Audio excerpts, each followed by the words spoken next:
अस्सलाम वालेकुम, कैसे हैं आप सब। आज तो मैं आपके लिए इतनी यूज़फुल वीडियो लेके आई हूँ कि आप हैरान रह जाएंगे। तवे को साफ़ करने लगी थी, सोचा आपके साथ भी शेयर कर दूँ। यहाँ पे थोड़ा सा डिश वॉशर मैंने तवे के ऊपर डाल दिया है। इसके साथ ही हमने थोड़ा सा पानी डाल देना है। पानी बहुत ज़्यादा नहीं डालना, 2-3 चम्मच ही डालना है। अब इस टाइप के रेगमार आते हैं मार्केट में। ये जो है ये कागज़ वाला रेगमार है। ये वाला मेरे पास इस टाइम ये मौजूद था, मैंने ये ले लिया। अगर आपको कपड़े वाला मिले तो वो ज़्यादा बेस्ट है, क्योंकि वो पानी में गलता नहीं है, बहुत अच्छा काम करता है। अब हमने तवे को इसके साथ साफ़ करना स्टार्ट कर देना है। यहाँ पे मैंने वीडियो की स्पीड थोड़ी सी तेज़ की। 1 से 1.5 मिनट ही आप इसको साफ़ करेंगे तो तवा काफ़ी हद तक साफ़ हो जाएगा। धो के मैं इसको ले आई और उसके बाद दोबारा से मैंने इसको साफ़ करना स्टार्ट किया। ये जो तवे का पेच होता है या हैंडल वाली जगह होती है, यहाँ पे तो बहुत ही ज़्यादा गंद जमा हुआ होता है। इसके लिए छुरी ले लें और छुरी के साथ इसे बहुत अच्छी तरह से साफ़ कर लें।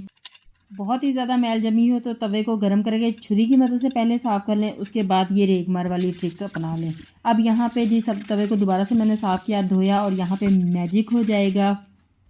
धोने के बाद जी ऐसा निकल आया है हमारा तवा। अब इसके ऊपर जो कालक जमी रह गई है उसको हम दोबारा से डिश वाशर थोड़ा सा डाल लेंगे और इसे दोबारा से रेगमार के साथ साफ़ करेंगे। कपड़े वाला रेगमार हो तो वो एक ही पीस इस्तेमाल होगा, उसी से तवा साफ़ हो जाएगा। लेकिन अगर कागज़ वाला हो तो वो पानी लगने की वजह से जल्दी फट जाता है और ज़्यादा पीस उसके इस्तेमाल करने पड़ते हैं। ये थोड़ी थोड़ी सी कालक रह गई है, एक दफ़ा और अगर हम रेगमार के साथ इसे साफ़ कर देंगे तो ये भी साफ़ हो जाएगी। लेकिन मैं इसे साफ़ नहीं करूँगी क्योंकि सबके कमेंट यही आएंगे कि आपने तवा ही बदल दिया है। तो आप भी इस टिप को ज़रूर ट्राई कीजिएगा, अपने तवे को साफ़ शफ़ाफ़ कर लीजिएगा। दुआ में याद रखिएगा। अल्लाह हाफ़िज़।